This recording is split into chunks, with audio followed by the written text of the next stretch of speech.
ৰখা ইয়াত সন্মিলনে বুগলামাৰী স্কুলত আমি আৰম্ভ কৰিছিলোঁ। ইয়াৰ মূল উদ্দেশ্য আছিল নিচা। আমি কেইটামান মাইকী মানুহ লগ হৈ এটা সংগঠন গঠিত কৰিছোঁ।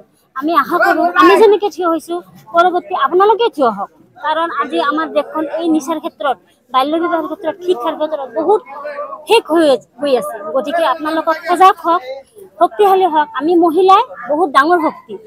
গতিকে প্ৰশাসনৰ ওচৰতো আমাৰ একদম অশেষ বিনম্ৰ অনুৰোধ,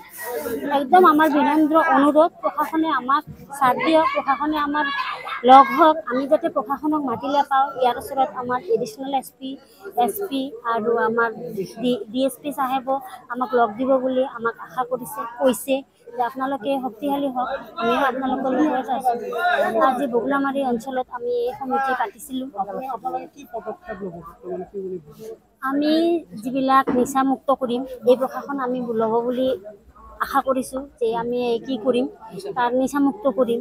আমি যিবিলাকে নিচা খায় তেওঁলোকক আমি এটা কমিটি বনাম অলৰেডি আমি বনাইছোঁ, এটা ল'ৰাৰ কমিটি আৰু এটা মাইকী মানুহৰ কমিটি। যিহেতু আমি মাইকী মানুহ সকলো ঠাইতে যাব নোৱাৰোঁ, আমাক হাত দিয়ে, উপদ্ৰৱ কৰে, বেয়া ভাষা কয়।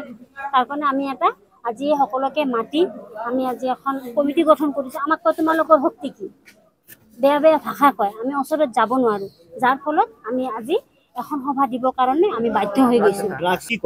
আমি তেওঁলোকক মেছেজ দিম যে আপোনালোকে আমাৰ চব ওচৰ চুবুৰীয়া ভাই বন্ধু, আপোনালোকক আজি আমি এসপ্তাহৰ পৰা আমি কৈ আছোঁ আপোনালোকে বন্ধ কৰক। অলৰেডি আমাক বাইদেউ কৈছে যে আপোনালোকে ধৰি দিয়ক, কিন্তু আমি এটা সপ্তাহ আপোনালোকক এটা চান্স দিলোঁ।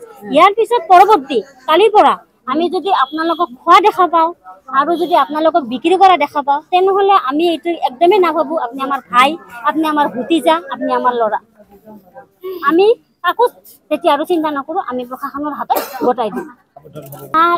ইয়াতে সেইকাৰণে মই আজি সকলোকে কৈ আছোঁ আপোনালোকে সজাগ হওক, সচেতন হওক। গতিকে আমি যেনে নেক্সট ষ্টেপ ল'ব নালাগে, তাৰ কাৰণে মই আপোনালোকৰ ওচৰত ভাই বন্ধুবিলাকৰ ওচৰত অনুৰোধ জনাম।